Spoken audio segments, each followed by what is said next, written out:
2021 was a lot. Pause here for title card. So, one problem I've had with my strike video series is where to stop.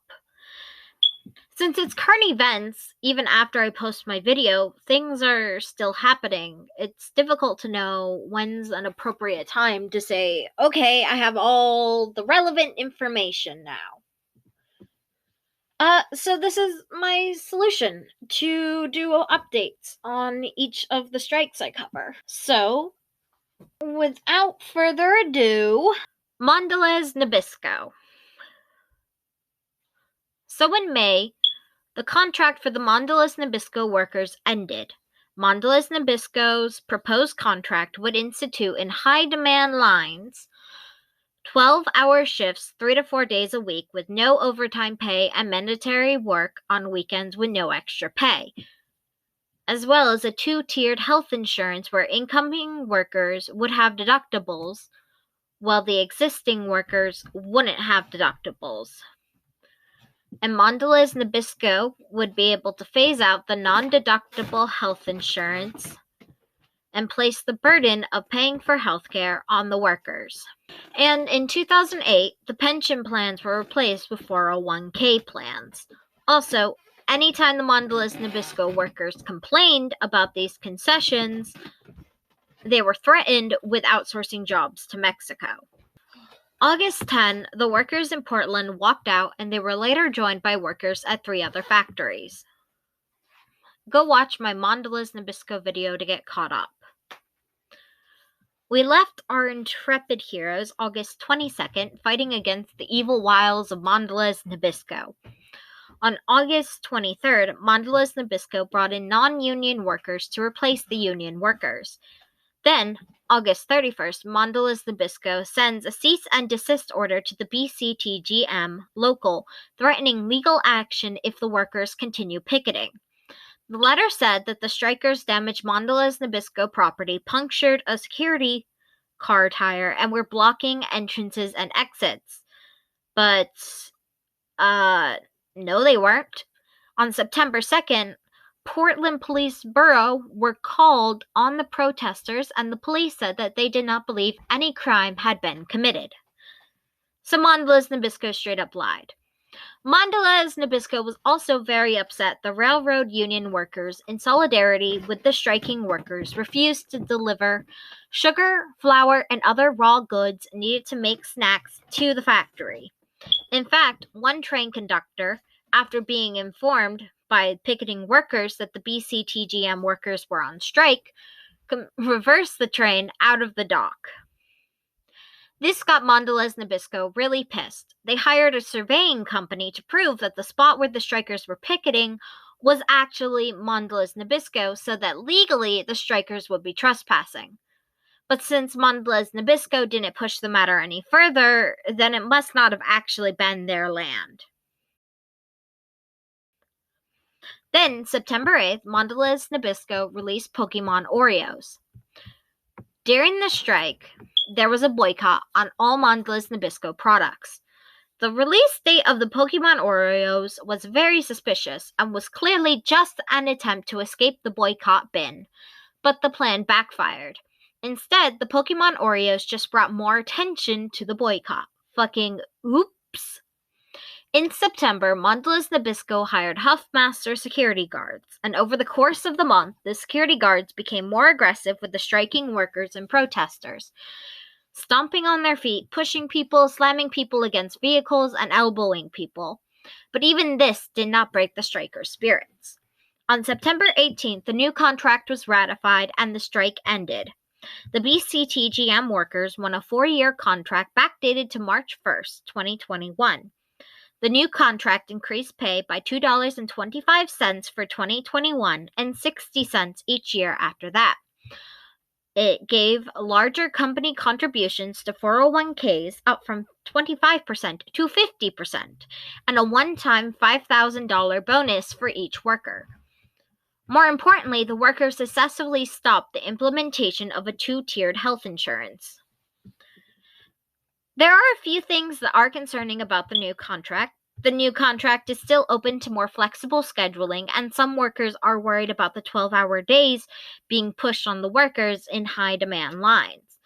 Also, the new contract has no promise against outsourcing in the future, so it's likely that Mandalas Nabisco will continue to use that as a threat in the future. John Deere. John Deere workers wanted higher wages, lower copays, better seniority provisions, and no cuts to disability, short-term, and health care. John Deere workers were also worried that the new contract would expand the two-tier worker system where new hires get worse benefits and salaries than existing workers. Watch my John Deere video to learn more. On October 14th, workers went on strike. Striking workers successfully convinced truck drivers bringing supplies from manufacturing to not deliver the supplies to the plants. October 15th, a non-union worker hired to replace the striking workers crashed a tractor inside the factory. And October 16th, small businesses in the Quad Cities, where the John Deere plants are located, started giving John Deere workers discounts and in some cases free food. The whole strike kept mounting pressure on John Deere as the end of the harvesting window approached. On October 27th, a striking worker was killed in a traffic accident when they crossed the street to picket. The name was withheld. November 17th, workers approved a new contract. The workers successfully prevented the expansion of the two-tier employee system. They also won pay increases for the next 6 years, 10% the first year and 5% each year after that, and an $8,500 sign-on bonus. Unfortunately, though they stopped the expansion of the two-tier employee system, the two-tier employee system is still in place. Instacart. Instacart workers want higher base pay per orders, commission per item, 10% default tip, liability and death benefits for workers, and a revamp of the overly punitive rating system. To learn more, you guessed it, watch my Instacart video. October 16th, the Gig Workers Collective and Instacart shoppers staged a one-day walk-off. The walk-off was just the beginning as the workers' problems continue to be unaddressed. There is still a huge battle in front of the workers. December 15th, the workers staged a protest at Instacart headquarters in San Francisco with the Tech Workers Coalition, a coalition of tech workers for different gig apps. Instacart is up to its old tricks of stealing tips by tip skimming. Instacart will take money out of the workers' tips and claim that the customer reduced the tip amount, even when customers did no such thing.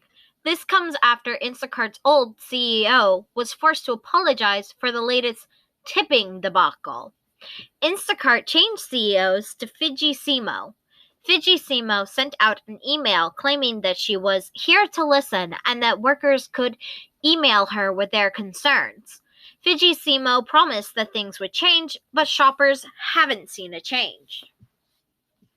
In response, the Gig Workers Collective are planning a series of escalating actions to place pressure on Instacart through a worker boycott and a customer boycott. Gig Workers Collective are asking customers to delete the Instacart app. Go to gigworkerscollective.org to donate and contact the GWC with any questions. The GWC want a transparent pay structure that lets shoppers know what they are getting paid and why they're getting paid before accepting orders and have control over their own work. At the moment, the algorithm, TM, is the boss. The only control workers have are whether or not they say yes or no to an order. They can't choose the orders, what they deliver, or how much they get paid. Another aspect of the strike is Instacart's plan to go public. Instacart keeps pushing back the IPO, or initial public offering date. It's possible that the consistent bad press from Gig Workers Collective is destroying trust in Instacart's financial future and stability. The Gig Workers Collective are running a wage claim campaign in California because of lost wages due to Prop 22 and the Marketplace Contractor Division of Labor. Kellogg's. The Kellogg's workers wanted to get rid of the two-tiered worker classification system of legacy and transitional employees that gave lower pay and worse benefits to transitional employees for the same work. The workers also wanted to stop Kellogg's from outsourcing jobs to Mexico. Watch the Kellogg's video to learn more. On October 5th, Kellogg workers at 4 plants went on strike. October 6th, Kellogg's released plans to minimize supply disruptions, which included using salaried employees and third-party resources, aka strikebreakers and scabs. October 7th, a BCTGM spokesperson said that the union did not sanction an official boycott, but if individual people decided to not buy Kellogg's products, that is up to them. Winky face. October 15th, Kellogg's released an ad asking for workers who were willing to cross the picket line, and that while these are temporary positions at this time, they could lead to permanent opportunities in the future. December 5th, Kellogg's announced plans to permanently replace the striking workers. In response, December 10th, online activists called for people to boycott Kellogg's. December 21st, the strike ended after the BCTGM workers ratified the new contract. The workers won a 5-year contract raising wages by 3% for all long-time employees, standard wage raises for all transitional workers of 90 cents each year, automatically promoting all transitional employees to legacy employees after 4 years, and dental and vision benefits for all employees, as well as vacation time for transitional employees. Despite improving benefits, wages, and conditions for transitional employees, the striking workers failed to get rid of the two-tiered classification system, which was their main goal. And Kellogg still has the possibility of threatening to outsource jobs to Mexico 5 years in the future if the workers complain or have any problems or even any demands at the next contract negotiation. IATSI. IATSI workers want meal breaks, higher turnarounds, living wage, continuous coverage of health insurance, and equal pay for working on sets for traditional media and streaming. To learn more, watch my IATSI video. Just please ignore me continually mispronouncing IATSI as IASTE the entire time.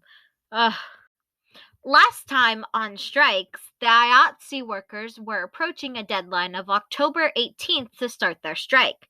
Thankfully, on October 16th, the IATSI workers approved a new contract that gave the workers a living wage for workers at the bottom of the pay scale, improved wages for all workers, and improved working conditions for streaming, as well as improved wages for streaming. A retroactive wage increase of 3%, increased meal penalties, daily rest periods of 10 hours without exclusion, and 54-hour weekend rest periods. This story seemed like it would have a happy ending, but in New Mexico, a right-to-work state, after IATSI members walked off the set of Rust in protest, an unregulated and untrained worker handling a firearm fatally wounded Halnia Hutchins on October 21st. Even with the improved conditions IATSI was able to win, it will make no difference if sets and production teams hire non-union workers, placing the workers in danger for the sake of their pocketbooks. Boston V&A. In 2019, the Boston V&A workers voted to join the Massachusetts Nurses Association union. After 19 months of continual railroading, the workers voted to go on a 7-day strike in order to show the Boston V&A that they are serious about getting a contract. July 26th to August 1st, 2021, the workers went on strike, and the workers successfully brought Boston V&A back to the table and won parity with the RN's contract. Success! Massachusetts Nurses Association. St. Vincent nurses went on strike for patient safety. To learn more about the dangerous working conditions the nurses were dealing with in the middle of the pandemic, watch my Massachusetts Nurses Association /Boston V&A video. When we left the nurses, they achieved all their demands for patient safety and were waiting to hear back from the NLRB's decision on whether or not Tenet Healthcare violated labor agreements and retaliated against striking workers as the nurses waited for a return to work provision. No word on the NLRB's decision yet, but it may become unnecessary as the MNA voted to ratify a new contract January 3rd. This new contract contained all the nurses' demands for safe staffing and finally a return to work provision, bringing the 10-month strike to a close. Scranton Teachers. The Scranton Teachers want health care, pay raises, measures to reverse the teacher turnover crisis, restore bus routes, restore preschool programs, and to address overcrowded classrooms. Watch my video on the Scranton Teachers strike to learn more. The teachers went on strike November 3rd. The school district cut health care to the striking workers. On November 19th, the SFT reached a tentative agreement with the Scranton School District ending the 12-day strike. And November 23rd, the workers voted and approved the new contract. The new contract is a 6-year contract backdated to 2018 and ending in 2022 to 2023 with higher starting salary for teachers and paraprofessionals, wage increases for all teachers and paraprofessionals, a portion of back pay for the years without a contract, and salary step increases for the next years. The workers also retain their traditional healthcare benefits. Despite this being a better contract than the one originally proposed by the Scranton School District, there are still some problems. The contract only returns a portion of the back pay from the years the teachers were without a contract instead of the full amount the teachers are owed. Also, the contract doesn't address the more systemic problems such as the cut bus routes, cut preschool programs, or the overcrowded classrooms. San Antonio Symphony musicians. The workers wanted to keep their salary, job, and health care. The proposed contract would have cut job position, salary, and health insurance. Watch the San Antonio Symphony musicians video for more detail. The workers are still waiting to hear back from the NLRB on the refusal to bargain charges. At the moment, the strike is still ongoing, with the San Antonio Symphony constantly trying to get the union to bring in a third-party arbitrator. Understandably, the union has refused to bring in a third-party arbitrator. Arbitrators often decide in favor of the companies and fuck over the workers. Third-party arbitrators were created in order to give companies what they wanted while creating the illusion of equality and cooperation between the company and the union. I'm working on a video explaining the role of third-party arbitrators in capitalism. Stay tuned. December 30th, the musicians held a silent protest in front of a management member's house. Make Amazon pay. This one is kind of difficult to cover since it's not one singular strike. It's multiple strikes and protests happening internationally. Make Amazon Pay is a coalition of unions, organizations, human rights groups, environmental activists, watchdog groups, and more. To see a brief overview of the movement, watch my Make Amazon Pay video. Make Amazon Pay wanted Amazon to be held accountable for environmental destruction, human rights violations, tax dodging behavior, surveillance, collaboration with law enforcement groups, and worker exploitation. Black Friday 2021, Make Amazon Pay planned worldwide demonstrations and a one-day boycott from all Amazon services. This was only the beginning, and Make Amazon Pay is continuing its work with local organizations to address all their issues with Amazon. Their main goals are to tackle the human rights violations by making sure Amazon's supply chain is free of child labor and slavery, get rid of worker exploitation by unionizing the workers, stop pollution by demanding that Amazon reach zero carbon emissions, and stop funding climate change denial, and more. Go to their website, makeamazonpay.com, to find out more. Warrior Met coal miners. Warrior Met coal miners want to return their benefits and pay back to what they were before the 2016 contract, a just transition process, better environmental and safety regulations, and removal of the 4 strikes and you're out attendance system. My video on the Warrior Met coal miners strike has more detail. As of this moment, the Warrior Met coal miners remain on strike. Workers went on strike April 1st, making this the longest mining strike lasting for 9 months. This is concerning because the rules in Alabama say that once a strike reaches a 1-year mark, Warrior Met will be free to break off all bargaining. At the same time, the trade war between China and Australia continues. If it doesn't end soon, Warrior Met might be able to outlast the workers. Things aren't looking too good right now. The UMWA needs to change their tactics and make a big push. I would suggest that instead of the 2 mines in Brookwood going on strike, all the Warrior Met mines go on strike in solidarity with the Brookwood mines. That would really hurt Warrior Met's pocketbooks. But the question is, would the UMWA strike fund be able to support all the workers? It's struggling to support just the workers that are on strike right now.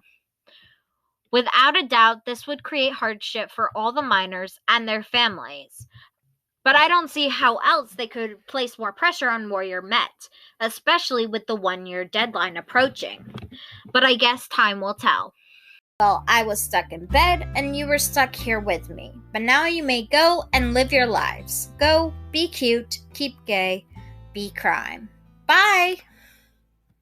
Julie, do the thing. Don't freak out. It's not real.